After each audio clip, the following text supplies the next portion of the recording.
Selamat siang saudara-saudara, mari kita bersaat teduh sejenak.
Diundang untuk berdiri. Pertolongan kita adalah dalam nama Tuhan yang menjadikan langit dan bumi, yang kasih setianya sampai selama-lamanya.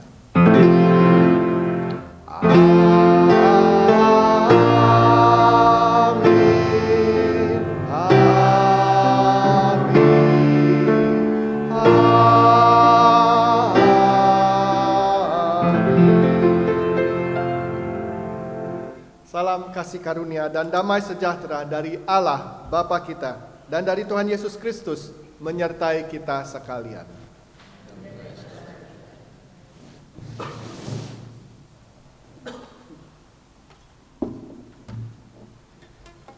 Shalom, selamat pagi.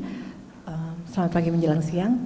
Kita akan mulai kebaktian ini dengan mengangkat pujian dari What the Lord Has Done in Me.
Mari kita berdoa.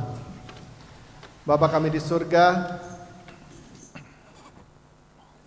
pada siang hari ini kami datang dalam gedung gereja ini. Kami ingin memberi syukur, kami ingin meninggikan nama-Mu, kami ingin mengingat kebaikan-Mu terhadap kami. Kami juga ingin mendengarkan firman-Mu. Kiranya Engkau boleh memberkati kami satu persatu, Bapa.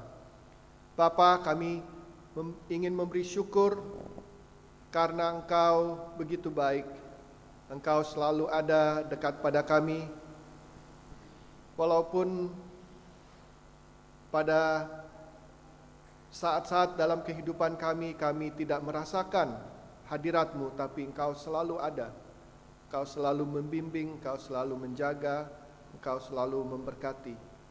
Ajarkan kami Bapa untuk selalu ingat akan kebaikan-Mu. Ajarkan kami untuk mempunyai sikap yang memberi syukur kepada Engkau. Bapa, kami juga ingin memberi syukur Bapa karena kami boleh datang pada hari ini. Kami tahu Bapa bahwa tidak ada satupun yang terjadi tanpa sepengetahuan-Mu dan Engkau selalu menyediakan yang terbaik bagi kami. Berbicaralah Bapa kepada kami pada siang hari ini, supaya kami boleh dipenuhi dengan Roh Kudus-Mu, supaya kami boleh merasakan kasih-Mu dalam kehidupan kami, supaya kami boleh menjadi terang bagi dunia ini, Bapa. Bapa, kami ingin memberi syukur untuk pemberian-Mu yang terbesar, yaitu Tuhan Yesus Kristus, yang rela datang ke dunia ini, hidup sebagai manusia, mati seperti seorang kriminal, tapi Dia bukan orang kriminal. Dia adalah satu-satunya manusia yang tidak pernah berbuat dosa. Dia mati di kayu salib untuk memikul dosa-dosa kami, supaya kami yang percaya bisa mendapatkan kehidupan yang kekal. Dia naik, Dia sekarang berada di sebelah kanan Engkau, tapi satu hari Dia akan kembali lagi, dan itu janji yang Dia berikan kepada kami. Terima kasih Bapa, terima kasih untuk pemberian-Mu yang begitu besar. Bapa, seringkali dalam kehidupan kami, walaupun Kau telah menunjukkan kami apa yang Kau inginkan, kami tidak mengikuti kehendak-Mu. Kami mencari jalan sendiri dengan kesombongan hati kami. Kami mempunyai pikiran bahwa kami lebih tahu, tapi kami tidak tahu dan kami melakukan hal yang tidak baik. Pada situasi seperti itu, kiranya Engkau boleh mengingatkan kami untuk datang kepada Engkau, untuk mengaku akan dosa-dosa kami, karena Engkau telah berjanji kalau kami lakukan akan hal itu, Engkau akan mengampuni kami. Terima kasih Bapa, terima kasih. Kami panjatkan doa ini dalam nama anak-Mu, Tuhan Yesus Kristus, Juru Selamat kami. Amin.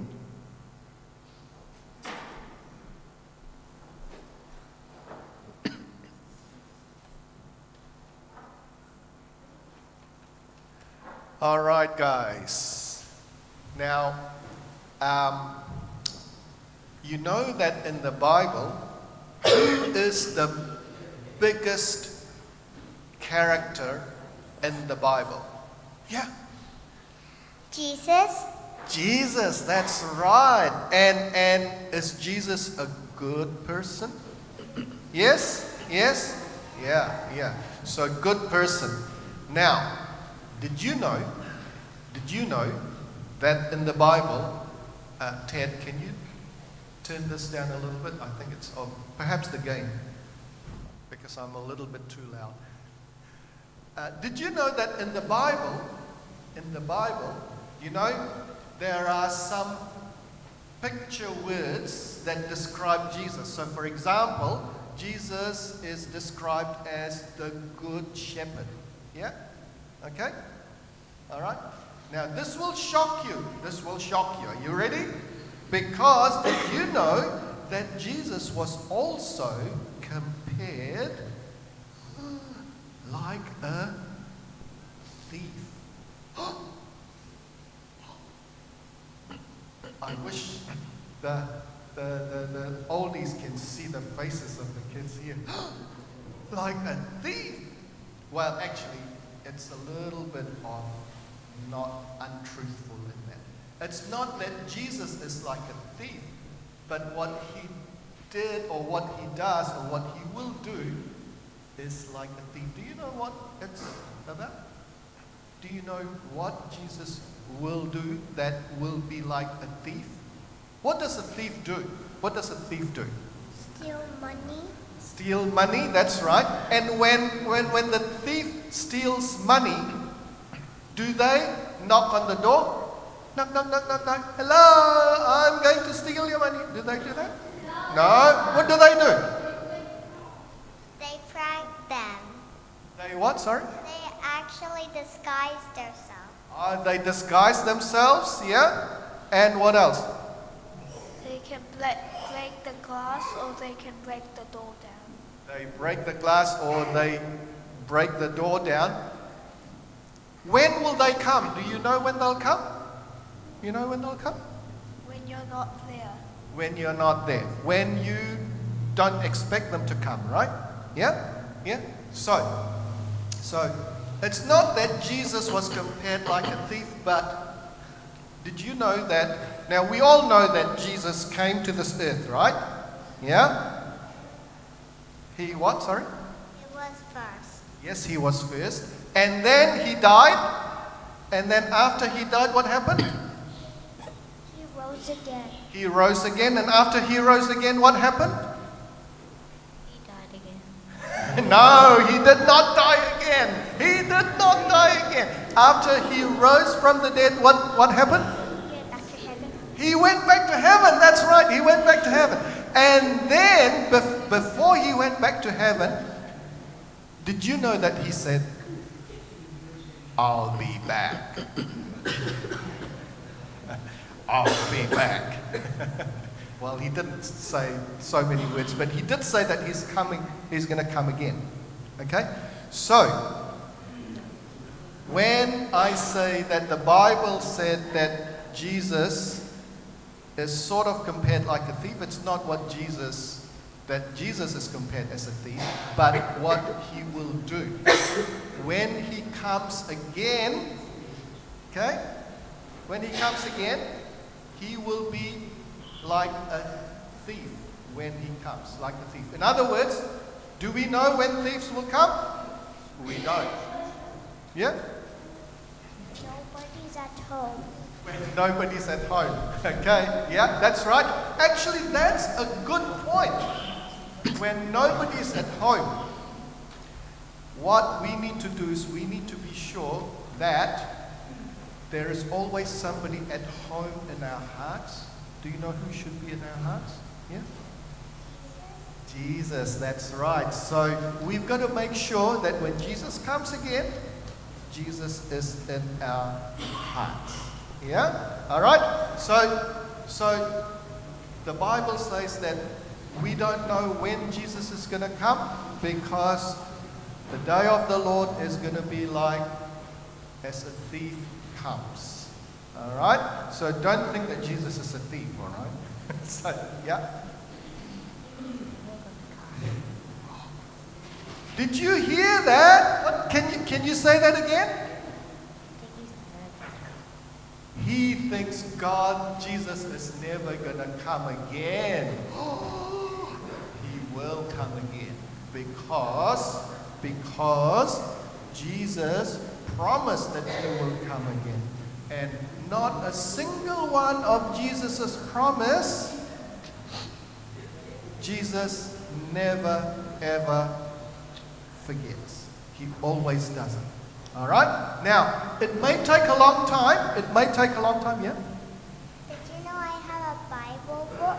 Yesterday I bought it with my dad. Wow, you have a Bible book. That's good. Okay, so going back to Jesus will definitely come. We don't know when Jesus will come, but He will definitely come. It may be today, maybe tomorrow, it may be a year from now, but Jesus will definitely come. All right? So remember that. Okay? So, I'm going to pray for you guys to go to your Sunday school classes and also pray for the teens. So, let's pray. Heavenly Father, we thank you that you have brought these children here. We pray that you bless them and be with them as they go to their classes, that you lead them with your Holy Spirit so that they may learn a little bit more about you. And our prayer for them is that they will continue to have a relationship with you all throughout their lives. We pray also for the teachers. May you be with them and anoint them with your Holy Spirit so that they may be able to teach well. We pray for the Sunday school and also for the teens class. We pray all these things in the name of Jesus Christ, our Lord and Savior. Amen. Okay.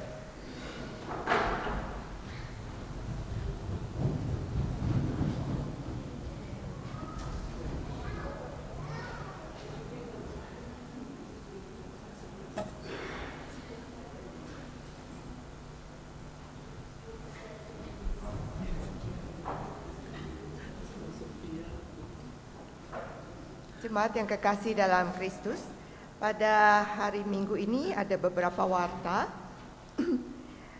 Selamat hari Minggu kami ucapkan pada saudara sekalian.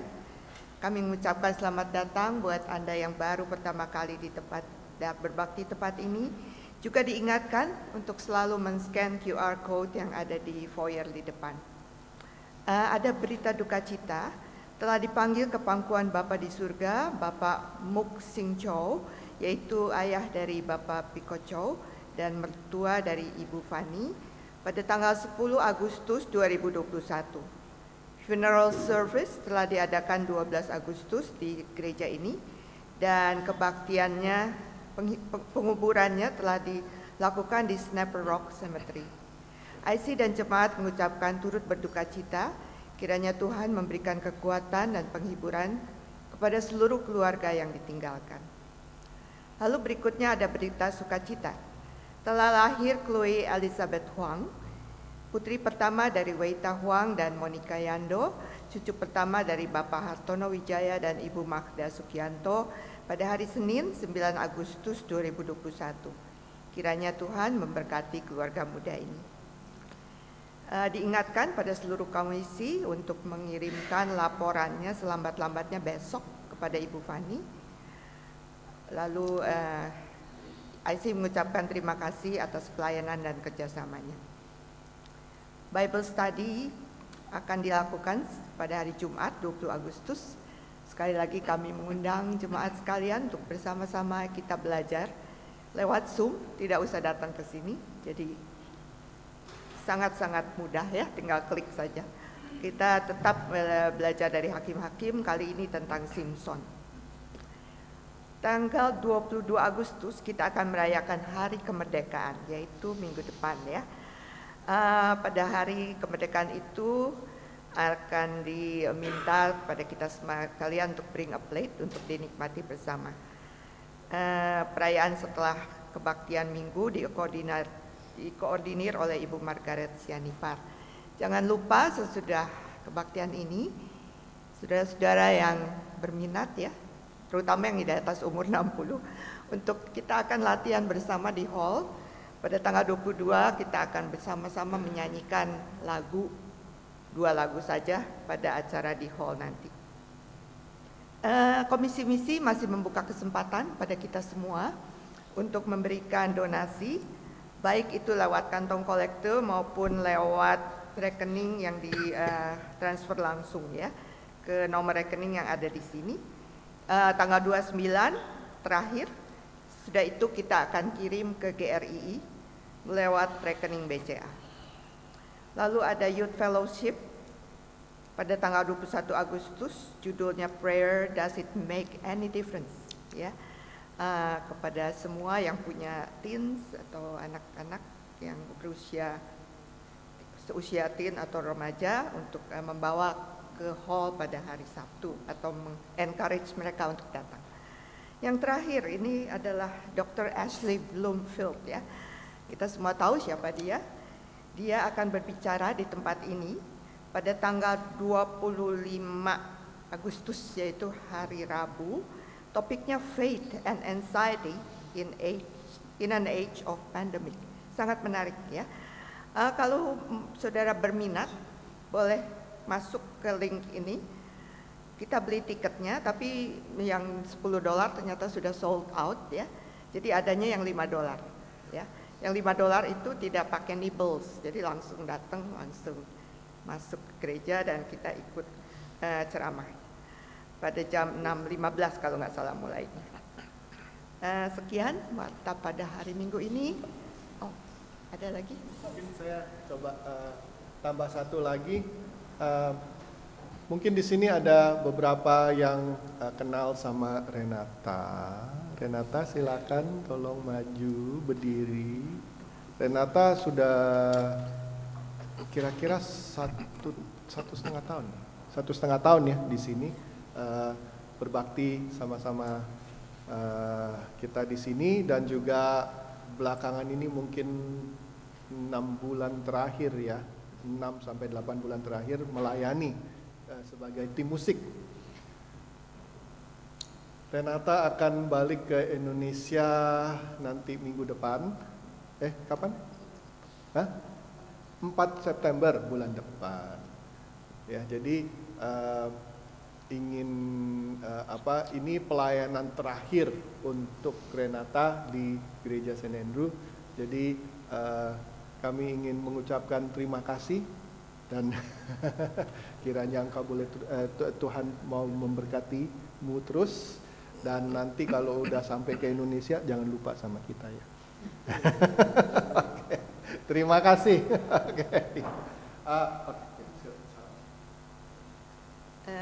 Sekarang tiba saatnya kita akan berikan salam damai kepada rekan-rekan di sekitar kita. Terima kasih.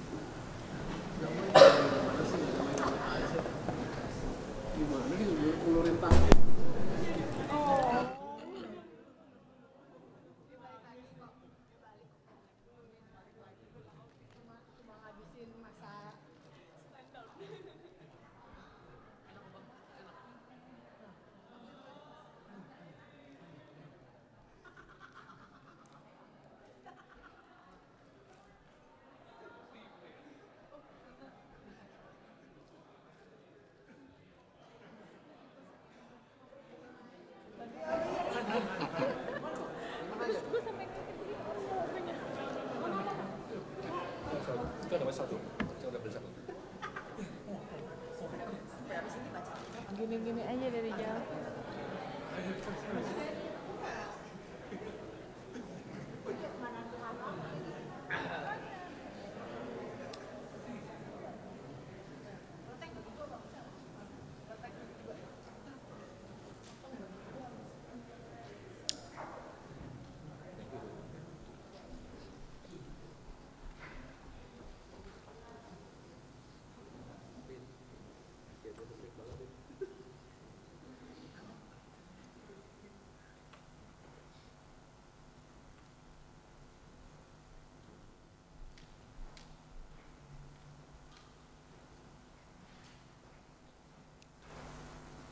Marilah kami bersama-sama menaikkan doa-doa syafaat. Ya Bapa, pada siang hari ini kami datang ke hadapan hadirat-Mu. Kami ingin mengutarakan doa-doa syafaat, dalam doa-doa syafaat, hal-hal yang kami rasakan perlu disampaikan. Ya Tuhan, kami berdoa untuk orang-orang yang pada saat ini dalam kesusahan, mereka yang dalam kesempitan karena kondisi rumah tangga yang tidak harmonis, dan para anak-anak yang kurang mendapat perhatian dari orang tuanya, mereka yang sedang menderita sakit, yang tidak memiliki pekerjaan, orang-orang yang dalam kesusahan karena sakit, karena kesulitan ekonomi, karena kesulitan izin tinggal di New Zealand maupun persoalan keluarga yang lain. Kiranya Tuhan menyertai mereka semua. Kami juga berdoa untuk setiap anggota gereja St. Andrew dan semua orang percaya dapat melakukan kebaktian pada hari Minggu ini di tempat masing-masing, dan kami semua boleh mendapatkan berkat-berkat rohani melalui pemberitaan firman. Ya Tuhan, kami juga berdoa untuk para pendeta dan para petugas gereja agar mereka diberkati dan dapat melaksanakan tugas gereja yang harus mereka laksanakan. Kami juga berdoa ya Tuhan untuk para pendeta kami seperti pendeta Yohanes maupun Reverend David Williams, agar mereka dapat melayani jemaat-Mu di St. Andrew ini, sehingga membawa jemaat makin mau melayani Tuhan dan tetap setia di dalam imannya. Ya Tuhan, kami juga berdoa untuk para keluarga-keluarga, baik mereka yang masih muda, para pemuda, maupun mereka yang masih anak-anak, agar mereka pun mau makin mendekatkan diri dan lebih mengenal Kristus dan ajarannya, dan mampu menghadapi orang-orang yang belum percaya dan belum mau menerima Engkau. Biarlah Tuhan sendiri yang memberikan mereka kesempatan dan kemungkinan itu, dan mereka pun mampu memberikan contoh-contoh kehidupan bahwa mereka adalah pengikut Kristus yang setia. Ya Tuhan, kami juga berdoa agar Tuhan melindungi dan memberkati orang-orang Kristen maupun gereja-gereja dimanapun juga di seluruh dunia ini, sehingga mereka diberi kekuatan dalam Yesus Kristus. Kami mendoakan orang-orang percaya agar mereka menjadi sinar pembawa terang dari surga bagi orang-orang yang hidup dalam kegelapan, agar orang-orang Kristen di negara-negara yang terancam dan dirongrong oleh mereka yang tidak mengendaki perkembangan daripada kekristenan, orang-orang itu mampu bertahan dan tetap mempertahankan iman Kristiani mereka dan tidak mengalami ancaman dari kelompok-kelompok yang mengancam kehidupan maupun ingin agar iman orang Kristen digantikan dengan kepercayaan mereka. Ya Tuhan, kami berdoa juga untuk negara-negara yang kami lihat sekarang ini sedang mengalami banyak bencana, terutama kebakaran-kebakaran yang terjadi di beberapa negara seperti di Turki, di Yunani, dan di Italia, agar kebakaran itu dapat segera diatasi sehingga penduduk yang harus mengungsi mendapatkan pertolongan. Ya Tuhan, kami juga berdoa untuk negara Afghanistan yang sedang mengalami kekacauan yang ditimbulkan oleh kelompok-kelompok Taliban, khususnya orang-orang yang dahulunya membantu Amerika mengalami ancaman mereka akan ditangkap dan dibunuh oleh kelompok Taliban. Kami berdoa untuk negara kami Indonesia yang 2 hari lagi akan merayakan hari kemerdekaan yang ke-76. Biarlah upacara yang akan dilaksanakan di mana-mana, terutama di Indonesia, dalam peringati hari kemerdekaan itu dapat terlaksana dengan baik, dan Indonesia akan mengalami kemajuan yang menguntungkan rakyat. Kami berdoa untuk Presiden Jokowi dan para aparat kesehatan dalam mengatasi kasus di Indonesia yang ditimbulkan oleh virus COVID-19 dapat segera mengatasinya. Kami doakan agar kondisi daerah-daerah yang masih terjangkit virus corona dapat semakin menurun, dan agar masyarakat mau lebih berhati-hati dan mengikuti protokol kesehatan yang dianjurkan oleh pemerintah dan aparat yang terlibat, agar kehidupan menjadi makin lebih aman, dan aktivitas beribadah di gereja-gereja di Indonesia yang masih belum teratasi karena masih banyaknya anggota gereja yang terkena efek COVID dapat segera diatasi. Kami berdoa untuk negara kami New Zealand ini, sehingga orang-orang yang memiliki jabatan di pemerintahan, mereka mau percaya kepada Tuhan dan Juru Selamatnya, agar orang-orang yang makin jauh dari Tuhan mau kembali menjadi pengikut Kristus, agar tidak membuat orang-orang malah makin menjauh dari Tuhan. Kami berdoa untuk kehidupan para keluarga Kristen yang masih muda di Indonesia, di New Zealand ini, agar mereka tidak mengalami kesulitan dan mereka tetap dapat menjalankan imannya sebagai orang yang percaya kepada Kristus sebagai juru selamat mereka. Kami berdoa ini semua untuk kemuliaan nama-Mu, dan kami akhiri doa ini dengan doa yang Tuhan ajarkan kepada kami. Bapa kami yang di surga, dikuduskanlah nama-Mu, datanglah kerajaan-Mu, jadilah kehendak-Mu di bumi seperti di surga. Berikanlah kami pada hari ini makanan kami yang secukupnya, dan ampunilah kami akan kesalahan kami, seperti kami juga mengampuni orang yang bersalah kepada kami. Dan janganlah membawa kami ke dalam pencobaan, tetapi lepaskanlah kami daripada yang jahat, karena Engkau-lah yang punya kerajaan dan kuasa dan kemuliaan sampai selama-lamanya. Amin.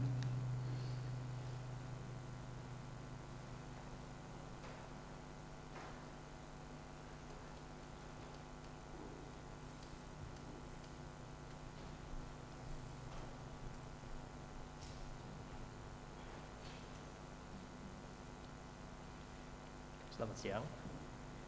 Pembacaan pada hari ini, firman Tuhan pada hari ini diambil dari 2 Petrus 3 ayat 1 sampai 10. 2 Petrus 3 ayat 1 sampai 10. Hari Tuhan. Saudara-saudara yang kekasih, ini sudah surat yang kedua yang kutulis kepadamu. Di dalam kedua surat itu aku berusaha menghidupkan pengertian yang murni oleh peringatan-peringatan, supaya kamu mengingat akan perkataan yang dahulu telah diucapkan oleh nabi-nabi kudus, dan mengingat akan perintah Tuhan dan juru selamat yang telah disampaikan oleh rasul-rasulmu kepadamu. Yang terutama harus kamu ketahui ialah bahwa pada hari-hari zaman akhir akan tampil pengejek-pengejek dan ejekan-ejekannya, yaitu orang-orang yang hidup menuruti hawa nafsunya. Kata mereka, di manakah janji tentang kedatangannya itu? Sebab sejak bapa-bapa leluhur kita meninggal, segala sesuatu telah seperti semula dan pada waktu dunia diciptakan. Mereka sengaja tidak mau tahu bahwa oleh firman Allah, langit telah ada sejak dahulu, dan juga bumi yang berasal dari air dan oleh air, dan bahwa oleh air itu bumi yang dahulu telah binasa dimusnahkan oleh air bah. Tetapi oleh firman itu juga langit dan bumi yang sekarang terpelihara dari api dan disimpan untuk hari penghakiman dan kebinasaan orang-orang fasik. Akan tetapi, saudara-saudaraku yang kekasih, yang satu ini tidak boleh kamu lupakan, yaitu bahwa di hadapan Tuhan satu hari sama seperti 1000 tahun, dan 1000 tahun sama seperti satu hari. Tuhan tidak lalai menepati janjinya, sekalipun ada orang yang menganggapnya sebagai kelalaian. Tetapi Ia sabar terhadap kamu, karena Ia menghendaki supaya jangan ada yang binasa, melainkan supaya semua orang yang berbalik dan bertobat. Tetapi hari Tuhan akan tiba seperti pencuri. Pada hari itu langit akan lenyap dengan gemuruh dan dahsyat, dan unsur-unsur dunia akan hangus dalam nyala api, dan bumi akan segala sesuatu yang ada di atasnya akan hilang lenyap. Demikian firman Tuhan, yang berbahagialah orang yang mendengarkan dan melakukannya. Haleluya.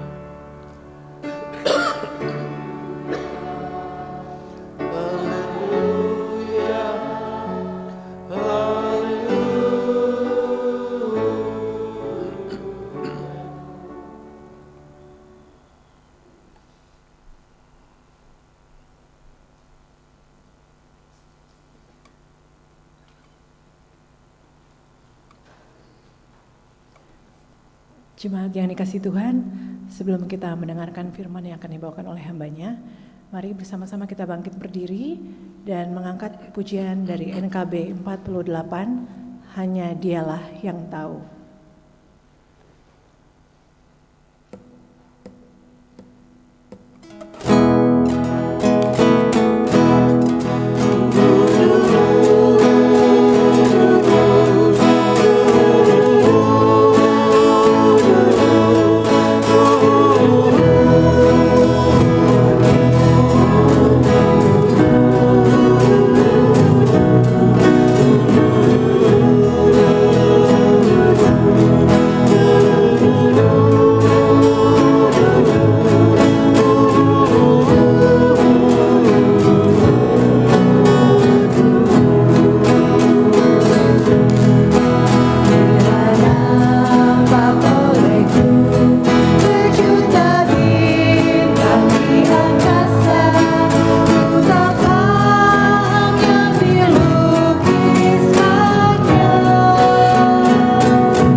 Mari kita berdoa sebelum mendengarkan firman. Bapa kami di surga, pada saat ini kami ingin duduk di bawah kaki-Mu, kami ingin mendengarkan firman-Mu. Kiranya Engkau mau mengurapi kami satu persatu dengan Roh Kudus-Mu, supaya keseluruhan dari keberadaan kami boleh terbuka, hati, mata, pikiran, telinga, supaya kami bisa mendengar, kami bisa mengerti, dan kami mau melakukan. Urapi juga hamba-Mu supaya semua yang keluar dari mulutnya hanya membesarkan dan memuliakan nama-Mu saja. Kami panjatkan doa ini dalam nama anak-Mu, Tuhan Yesus Kristus, Juru Selamat kami. Amin. Ted, tolong dikecilin gainnya sedikit, ada slide feedback. Saudara-saudara, sudah 2 minggu terakhir ini dalam seri khotbah yang kita pelajari tentang 2 Petrus, kita diberikan beberapa karakteristik mengenai guru palsu, supaya kita bisa tahu kira-kira guru palsu itu seperti apa. Dia juga memberikan kita mengatakan bahwa guru-guru palsu ini akan mengajarkan hal-hal yang tidak benar.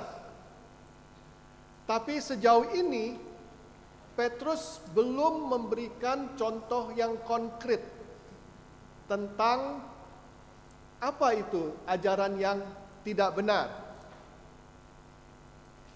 Nah, hari ini Petrus memberikan satu contoh ajaran yang tidak benar, yaitu ajaran tentang kedatangan Tuhan Yesus yang kedua kalinya. Mari kita lihat apa yang kita bisa dapatkan dari teks kita hari ini.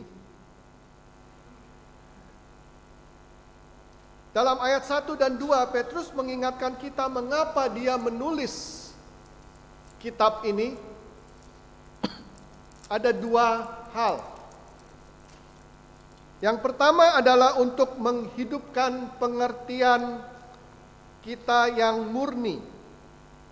Pengertian yang murni. Apa itu maksudnya pengertian yang murni? Nah, di sini saudara-saudara, ada baiknya kalau kita ada app di telepon, ya, ada Bible app, itu ada bermacam-macam terjemahan. Yang biasa kita baca itu terjemahan baru, ya, dari Lembaga Alkitab Indonesia, tapi ada juga bahasa Indonesia masa kini, ada juga Alkitab mudah dibaca, ada juga terjemahan sederhana Indonesia. Jadi, karena kalau kita tahu kan, kalau kita mau menerjemahkan dari satu bahasa ke satu bahasa itu biasanya nggak ada one for one translation, ya.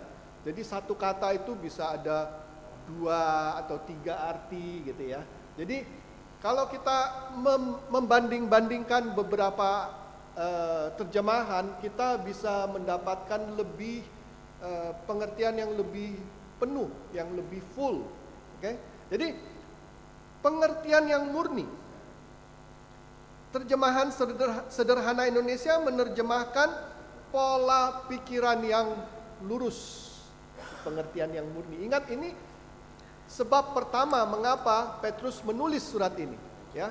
Supaya apa? Supaya kita mempunyai pola pikiran yang lurus. Bahasa Indonesia masa kini menerjemahkan pikiran-pikiran yang murni. Alkitab mudah dibaca menerjemahkan berpikir dengan jelas. Oke? Jadi pengertian itu yang diterjemahkan di terjemahan baru itu bisa diterjemahkan juga dengan kata pikiran, ya, pikiran. Bagaimana dengan kata murni? Tahukah saudara-saudara bahwa dalam bahasa aslinya kata yang diterjemahkan murni itu adalah gabungan dari 2 kata, dari 2 kata dasar. Kata dasar pertama adalah matahari. Okay. Matahari itu, apa yang matahari lakukan? Matahari itu kalau ada matahari, kegelapan kan jadi hilang, ya. Kita bisa melihat dengan jelas kalau kita ada matahari. Oke, itu pertama, matahari, kata dasarnya. Kedua, kata dasarnya adalah mempertimbangkan. Oke, jadi kita kalau ada sesuatu kita harus timbangkan, ini baik atau enggak. Jadi kata murni ini, kalau kita lihat dari kata aslinya, kita bisa mengerti berarti kita sudah mempertimbangkan dengan jelas. Mempertimbangkan dengan jelas apakah apa yang kita pertimbangkan ini benar atau tidak. Oke? Jadi yang pertama adalah menghidupkan pengertian yang murni. Itu sebabnya. Berarti kita sebagai pengikut-pengikut Kristus yang percaya, kita harus selalu membangkitkan pengertian yang murni. Pikiran yang jelas, kita pertimbangkan yang itu apakah baik atau tidak. Dan ini penting sekali dalam konteks 2 Petrus, karena 2 Petrus mengatakan bahwa akan ada guru-guru palsu. Oke, jadi kalau kita mempertimbangkan berarti kan kita harus membandingkan kan ya. Membandingkan itu standarnya apa? Standarnya apa? Apakah standarnya itu pikiran kita, feeling kita? Mungkin saudara-saudara tahu sekarang banyak sekali orang mengatakan if it feels right, you do it. Ya. Jadi kalau kita merasa oke, ya udah lakukan aja. Apakah itu standarnya? Feeling kita? Tidak ya saudara-saudara. Apakah standarnya apa yang mayoritas katakan? Juga bukan. Apakah standarnya masyarakat dan budaya? Juga tidak. Apa standarnya? Standarnya itu adalah kita dapatkan jawabnya di dalam ayat 2. Oke? Dalam ayat 2. Di dalam ayat 2 Petrus mengatakan kita harus mengingat. Mengingat apa? Mengingat ucapan-ucapan Nabi, perintah-perintah Nabi, ucapan-ucapan Yesus, dan juga perintah Yesus. Apa yang dia katakan, itu yang kita harus ingat. Jadi dengan kata lain, saudara-saudara, kalau sekarang kita mau tahu apa sih yang Tuhan Yesus katakan, dapatnya dari mana? Dari Alkitab, bukan? Ya, dari Alkitab. Berarti kita harus membandingkan segala-galanya. Standarnya itu adalah bukan pendeta yang ngomong, bukan penatua yang ngomong, bukan kebudayaan, bukan masyarakat, bukan mayoritas, bukan feeling. Alkitab. Alkitab itulah standarnya. Jadi hal yang kedua adalah supaya kita mengingat kata-kata Nabi dan apa yang Tuhan Yesus katakan. Itu ya, kita harus bandingkan dengan itu. Dan sekarang kita baca Alkitab kalau kita mau tahu. Jadi itu sebabnya kita diingatkan mengapa Petrus menulis kitab ini. Nah, saudara-saudara, kalau kita teruskan, kita perhatikan juga bahwa dalam perjanjian lama para nabi memberikan prediksi bahwa nanti satu hari akan ada Mesias yang datang, bukan? Ya. Dan apa yang mereka prediksikan itu sudah terjadi waktu Tuhan Yesus datang untuk pertama kalinya. Tuhan Yesus itulah Mesias. Para nabi memprediksikan sebelum Tuhan Yesus datang bahwa nanti satu hari akan ada Mesias yang datang. Dan Tuhan Yesus datang untuk pertama kalinya. Itulah penggenapan Mesias sudah datang. Tapi saudara-saudara, Tuhan Yesus pun juga memberikan satu prediksi. Sebenarnya lebih dari satu prediksi, tapi dia memberikan prediksi sebelum dia mati, dan sebelum dia bangkit kembali, dan sebelum dia naik ke surga, dia memberikan satu prediksi juga. Dia memberikan prediksi bahwa dia akan datang kembali lagi nanti satu hari. Prediksi ini saudara-saudara bisa baca sendiri nanti saya kasih PR ya. Matius 24 dan 25. Cuman 2 pasal, nggak panjang, tapi kita nggak sempat baca sekarang ya. Matius 24 dan 25, di sana Yesus ditanyakan, nanti kapan sih akhir zaman? Gitu ya. Dia memberi jawaban. Oke. Dan dia memprediksikan bahwa dia akan datang kedua kalinya. Saya akan memberikan ayat yang menunjukkan bahwa ini yang dia katakan. Pada waktu itu akan tampak tanda Anak Manusia di langit, dan semua bangsa di bumi akan meratap, dan mereka akan melihat Anak Manusia itu datang di atas awan-awan di langit dengan segala kekuasaan dan kemuliaannya. Di sini Tuhan Yesus memprediksikan bahwa dia akan datang kembali lagi, ya saudara. Jadi kita diingatkan untuk apa? Untuk ingat-ingat kata-kata nabi-nabi dan juga kata-kata Yesus. Salah satu kata-kata Tuhan Yesus adalah ya ini, dia akan datang kembali lagi. Nah, kalau kita meneruskan dalam ayat 3 sampai 7, di sini Petrus mengatakan bahwa guru-guru palsu mengejek kita yang menunggu-nunggu kedatangan Tuhan Yesus.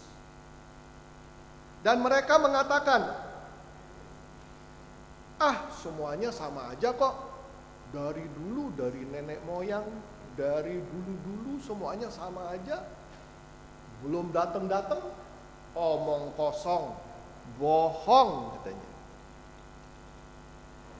Nah, Petrus menjawab mereka dengan mengatakan bahwa mereka melakukan sebaliknya atau kebalikan dari apa yang Petrus minta kita lakukan, yaitu mengingat. Ya, mengingat apa tadi? Petrus minta kita mengingat apa? Mengingat perintah-perintah, kata-kata nabi-nabi dan Tuhan Yesus ya. Nah, Petrus mengatakan bahwa mereka itu dalam ayat 5, mereka sengaja tidak mau tahu. Tahukah saudara-saudara bahwa tidak mau tahu itu juga bisa diterjemahkan melupakan. Jadi dalam terjemahan bahasa Inggris NIV dan New Living Translation itu diterjemahkan they deliberately forget. Apa yang mereka lupakan? Apa yang mereka lupakan itu adalah bahwa dunia itu diciptakan oleh Tuhan. Sebelum dunia ada, nggak ada apa-apa. Tuhan menciptakan. Jadi ini mereka lupakan. Kenapa Petrus mengatakan seperti itu? Karena tadi kan mereka bilang, dari dulu sampai sekarang sama aja, nggak ada robah-robah gitu ya. Jadi ini adalah pikiran sekarang manusia mengatakan bahwa galaksi semuanya sudah ada dari dulu sampai sekarang, nggak ada yang robah-robah ya, dari dulu begitu ada, sekarang ada gitu ya. Tapi saudara-saudara, mereka melupakan bahwa pada satu saat tidak ada apa-apa.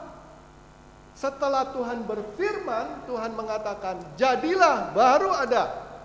Jadi berarti saudara-saudara, apa yang guru-guru palsu ini mengatakan ini, bahwa dari dulu sampai sekarang ada sama aja, itu omong kosong. Karena mereka melupakan bahwa Tuhan menciptakan. Ya, saudara-saudara. Jadi mereka itu mengatakan bahwa sama aja semuanya. Tuhan Yesus juga mana? Udah beberapa generasi mati kok, masih belum datang Tuhan Yesus. Ya kalau untuk kita lebih-lebih lagi ya dibandingin dari dulu sampai sekarang ya. Waduh, udah nggak tahu berapa generasi lagi tuh ya. Makanya banyak orang ada pikiran, wah dia nggak datang-datang lah gitu ya. Mungkin dia udah lupa sama kita gitu ya. Tapi saudara-saudara, jangan mempunyai pikiran seperti itu. Petrus selain mengatakan bahwa melupakan, tapi Petrus juga mengatakan bahwa ingat apa? Ingat bahwa dunia ini sudah satu kali dihancurkan oleh apa? Air bah. Ya. Sudah satu kali. Karena apa? Karena minggu lalu atau 2 minggu yang lalu, saya lupa karena saya udah mulai banyak lupa nih sekarang. Ya. Tapi salah satu ejekan guru-guru palsu adalah, gua nggak dihukum kok sama Tuhan, berarti gua kan nggak salah, gitu ya. Nah, Petrus mengingatkan, waktu dulu satu kali pernah sudah dihancurkan dunia dengan air bah. Dalam ayat 7, Petrus mengatakan, nanti satu hari juga akan ada penghakiman, tapi kali ini bukan dengan air bah, tapi dengan api. Itu yang dikatakan dalam ayat 7. Jadi saudara-saudara, kita harus mengingat apa yang Tuhan katakan, supaya kita jangan terpengaruh dengan ajaran-ajaran yang tidak benar. Oke? Nah saudara-saudara, kalau kita meneruskan dalam ayat 8 sampai 10, Petrus memberikan sebabnya mengapa Tuhan Yesus itu masih belum datang. Oke. Kalau menurut guru-guru palsu, dia bilang ya nggak datang lah, soalnya dari dulu sampai sekarang sama aja, gitu ya. Nah, Petrus memberi jawabnya. Kenapa? Petrus mengatakan bahwa Tuhan tidak lalai menepati janjinya, tapi Tuhan itu sabar. Tuhan sabar. Dan dia mengingatkan pada kita bahwa bagi Tuhan itu satu hari seperti 1000 tahun. 1000 tahun juga seperti satu hari. Dengan kata lain, Petrus mengatakan bahwa Tuhan itu tidak terikat dalam waktu. Kita sebagai manusia, 1 detik ya 1 detik. 1 menit ya 1 menit. Nggak bisa diganggu gugat, nggak bisa bilang, kita bilang, bagi saya 1 menit 10 menit. Wah, coba deh di kerjaan begitu. Bagi saya 1 menit, bagi saya 2 jam sama dengan 7 jam. Wah, enaknya ya, bos kita marah-marah gitu ya. Baru 2 jam udah mau pulang. Nggak bisa, kita sebagai manusia nggak bisa gitu. Tapi Tuhan tidak terikat. Ya. Ingat bahwa Tuhan yang menciptakan segala-galanya, berarti Tuhan yang menciptakan juga waktu. Ya. Tuhan tidak terikat. Jadi Petrus mengatakan bahwa Tuhan itu sabar, dan ingat bahwa 1 hari itu sama dengan 1000 tahun, bukan 1000 hari. 1 sama 1000 hari aja udah beda. Ini 1 hari dibandingkan 1000 tahun. Jadi kita harus ingat bahwa Tuhan yang di sini, Tuhan di sini, gitu ya. Itu yang kita harus ingat. Tapi selain itu, di sini juga dikatakan bahwa Tuhan itu sabar menunggu. Kalau sabar menunggu itu berarti karena apa? Karena di sana dikatakan bahwa Tuhan ingin semuanya diselamatkan. Ya. Dengan kata lain, kesabaran Tuhan ini menunjukkan kasih Tuhan, bukan? Ya. Karena dia tunggu, kasih chance lagi deh, dia kasih chance lagi deh, dia kasih. Itu sebabnya mengapa Tuhan Yesus masih belum datang. Karena Tuhan sabar, dia menunggu, dan dia mau supaya sebanyak-banyaknya selamat. Ya? Jadi bukan karena Tuhan lupa, bukan karena Tuhan lalai, bukan karena Tuhan tidak mau datang lagi, ya, tapi karena Tuhan sabar menunggu. Oke?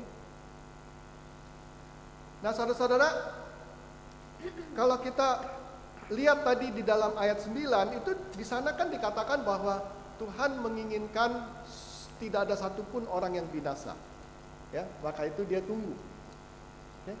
Nah, tahukah saudara-saudara bahwa ada orang-orang yang memakai ayat 9 untuk mendukung pengertian yang salah, yaitu pengertian keselamatan universal atau universal salvation. Dengan kata lain, mereka mengatakan, coba lihat, ya kan? Dia bilang, Tuhan kan maha kuasa kan? Lah kalau Tuhan maha kuasa, dia menginginkan apa di sana dikatakan? Dia menginginkan tidak ada satupun orang yang binasa. Berarti apa? Berarti semua orang akan selamat. Jadi berdasarkan itu mereka bilang, oh, berarti semua orang nggak usah lewat, nggak usah percaya Tuhan Yesus, kenal Tuhan Yesus, nggak kenal Tuhan Yesus, tahu Tuhan Yesus, terima Tuhan Yesus, nggak tahu, pokoknya selamat. Ya. Ini adalah salah satu ajaran yang juga salah. Saudara-saudara, saya kasih satu, ingat tadi saya katakan Petrus mengatakan kita harus ingat-ingat ya kata-kata Nabi, kata-kata Tuhan Yesus. Ini salah satu kata-kata Tuhan Yesus. Di dalam kitab Yohanes 14 ayat 6, di sana dikatakan, Akulah jalan yang benar dan hidup. Tidak ada seorang pun yang datang kepada Bapa kalau tidak melalui aku. Ya. Jadi jelas sekali kita tidak bisa mengatakan. Saudara-saudara, kita harus ingat bahwa benar Tuhan menginginkan semua orang selamat.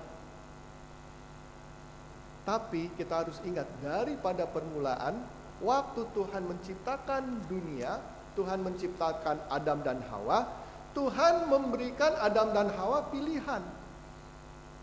Ya, dari permulaan, Tuhan memberikan pilihan. Mengapa Tuhan memberikan pilihan? Karena Tuhan ingin menerima kasih dari manusia yang tulus. Kasih yang tulus itu tidak bisa karena paksa. Kalau Tuhan memang benar Tuhan ingin semuanya, tapi Tuhan juga memberikan pilihan. Kalau Tuhan memberikan pilihan, berarti ada kemungkinan ada yang tidak mau mengasihi Tuhan dengan tulus, dengan 100%. Ya, mau melanggar perintah-perintahnya. Nah, kalau dari itu, maka dari itu, karena Tuhan memberikan pilihan, ada kemungkinan ada orang yang tidak percaya, yang akan hilang. Oke?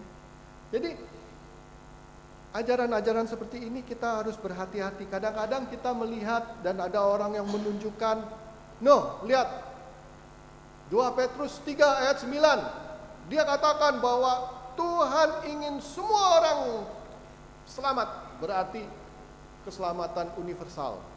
Jangan. Maka dari itu penting sekali kita membaca Alkitab dengan tekun keseluruhannya, supaya apa? Seperti Petrus katakan, kita harus ingat, kita harus tahu, kita harus cerna, kita harus membangkitkan tadi pengertian yang murni. Okay? Kita harus mempertimbangkan dengan jelas. Kita harus mempunyai tadi TSI mengatakan pola pikiran yang lurus. Jadi saudara-saudara, jangan kita salah mengerti bahwa ayat 9 mengatakan akan ada keselamatan universal. Okay? Nah, tapi kalau kita ke ayat 10, kita mendapatkan jawaban, jadi kapan sih Tuhan Yesus datang? Kan Tuhan Yesus janji dia mau datang. Udah lebih dari 2000 tahun nih. Wih, sabarnya. Tapi ingat ya, tadi kan 1 hari sama dengan 1000 tahun. Ya. Tapi jadi kapan? Jadi kapan? Saudara-saudara, ada orang-orang yang mempelajari dengan tekun, mau coba melihat kira-kira ini tanda-tandanya apa, ya. Apalagi sekarang kalau kita lihat kadang-kadang, tuh barusan kemarin ada gempa bumi, gitu ya. Ada badai. Waduh, kebakaran di mana-mana. Tuhan Yesus sudah datang nih, mau datang nih, gitu ya. Saudara-saudara, ingat bahwa dalam ayat 10 di sana dikatakan Tuhan Yesus datang itu seperti pencuri. Pencuri mana ada yang dia bikin appointment dulu, nanti jam 10 ya saya datang ya, saya curi rumahmu ya, gitu ya. Nggak ada. Dia datang kapan-kapan, kita nggak expect ya. Kita nggak mau punya ekspektasi dia datang, dia datang. Dia datang kapan? Kita nggak tahu. Ya. Saya nggak mengatakan bahwa kita tidak boleh tekun mencari tanda-tanda apa, boleh. Tapi kita harus ingat satu hal. Saudara-saudara, ingat ya tadi kan saya bilang Matius 24 sampai 25 itu Tuhan Yesus mengatakan tentang kedatangan dia kembali ya. Saudara-saudara tahu bahwa Tuhan Yesus sendiri ditanya, kapan sih datangnya? Kapan sih akan terjadi? Saudara-saudara tahu jawabnya dia apa? Dia bilang, tidak ada yang tahu. Dia bilang, anak pun nggak tahu. Hanya Bapa sendiri. Jadi saudara-saudara, Tuhan Yesus sendiri pun ditanyain, kapan sih? Bilang, nggak tahu gue. Bapa yang tahu. Gue sendiri juga nggak tahu. Nah, jadi saudara-saudara, dalam kehidupan kita jadi bagaimana? Jangan kita terlalu memusingkan kapan Tuhan Yesus datang. Nggak usah pusing-pusingin itu. Yang lebih penting kita memusingkan kita ini, kehidupan kita ini seperti apa sekarang. Kehidupan kita ini, apakah kita mengikuti perintah-perintah Tuhan Yesus? Apakah kita mengasihi Tuhan dengan tulus? Apakah kita melakukan apa yang Tuhan Yesus perintahkan? Kalau kita memfokuskan pikiran kita ke hal-hal seperti itu, kalau orang bule bilang, who cares when it's gonna happen? Ya? Untuk apa kita pusing-pusing?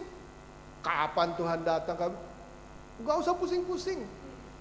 Tuhan datang mau besok lusa, mau tahun depan, udah gak usah pusing. Pokoknya yang penting kehidupan kita ini seperti apa sekarang. Itu yang kita fokuskan. Jangan kita memfokuskan, kita cari-cari yang wah ini nanti kapan ini tandanya ini. Sudah gitu kita lalai ya, kehidupan kita itu dicuekin jadi nggak benar. Jangan saudara-saudara. Ya. Jadi kita nggak tahu kapan akan terjadi. Jadi saudara-saudara, apa yang kita bisa dapatkan dari teks kita hari ini? Kita harus ingat firman Tuhan. Kita harus tahu apa yang ada di firman Tuhan. Karena firman Tuhan itu adalah standarnya. Kita harus membandingkan dengan firman Tuhan. Lah kalau kita nggak tahu apa yang ada di firman Tuhan, gimana caranya kita bisa membandingkan? Jadi kita harus ingat.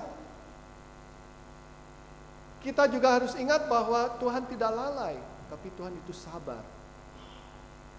Kesabaran Tuhan itu menunjukkan kasih Tuhan bagi kita, karena Dia menunggu, Dia memberikan chance.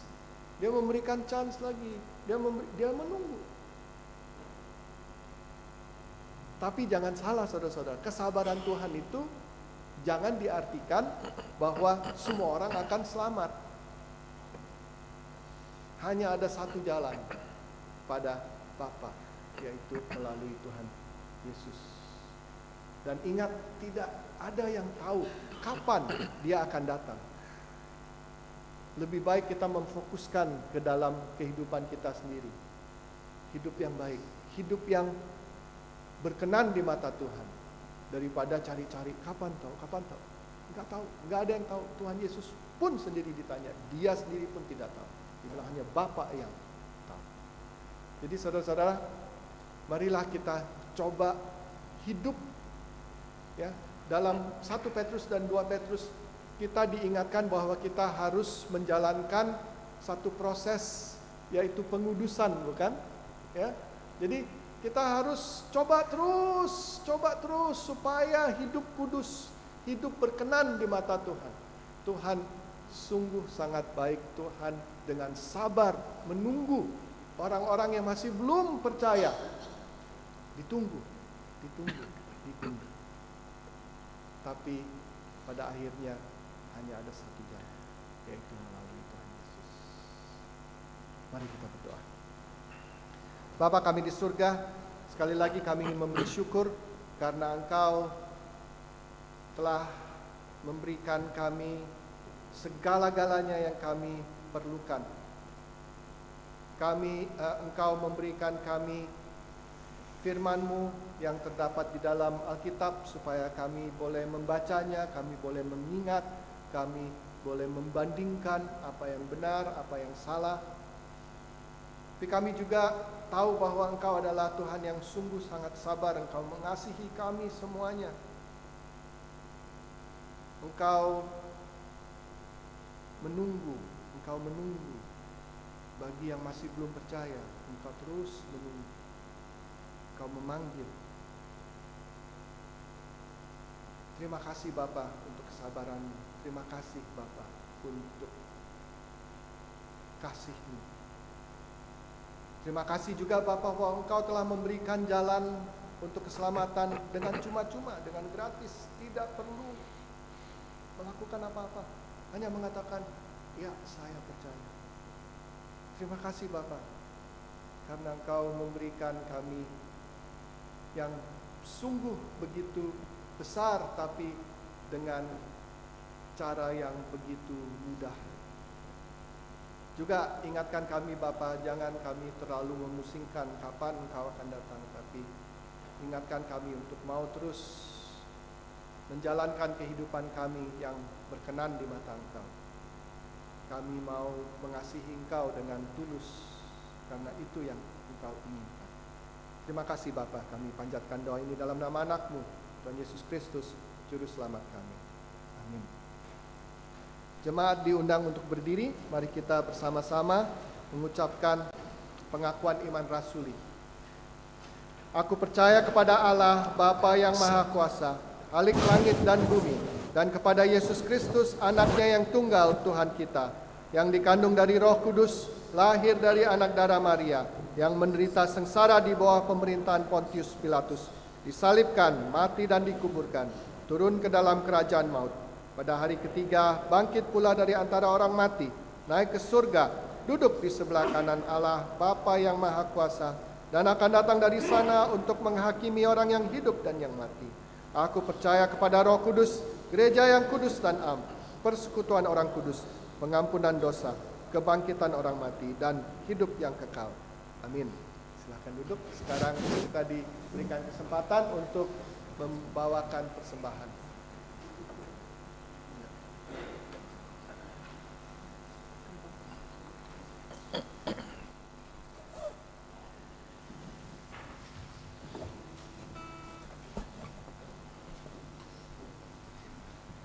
Sebagai lagu persembahan, kita akan menyanyikan lagu dari PKJ 14, Ku Nyanyikan Kasih Setia Tuhan sebanyak 2 kali.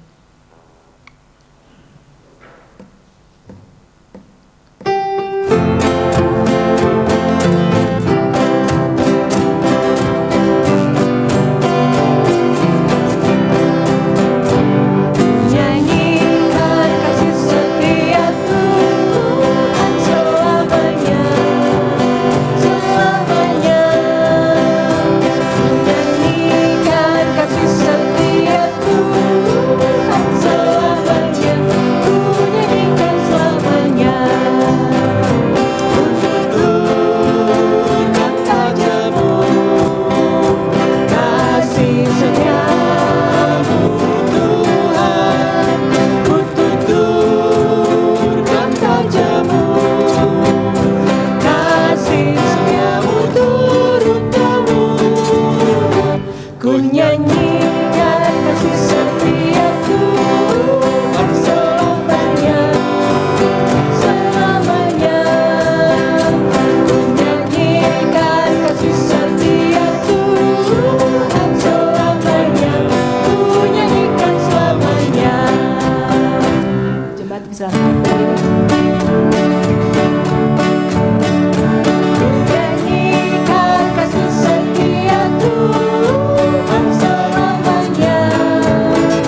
Bapa kami di surga, pada saat ini kami bawakan persembahan kami.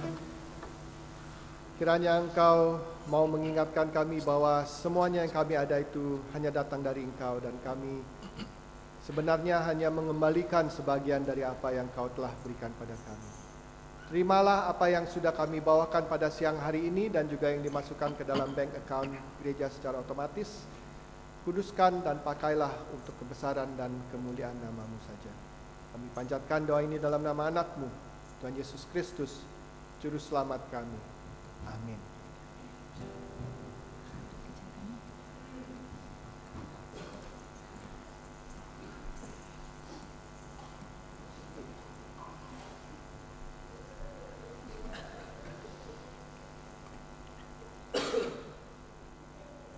Sebagai lagu penutup, kita akan menyanyikan lagu dari NKB 122, Ku Ingin Berperangai.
Pulanglah dan ingatlah bahwa Tuhan kita adalah Tuhan yang sangat sabar. Tuhan kita sungguh sangat mengasihi kita semuanya. Allah sumber pengharapan memenuhi kamu dengan segala sukacita dan damai sejahtera dalam iman kamu, supaya oleh kekuatan Roh Kudus kamu berlimpah-limpah atas pengharapan.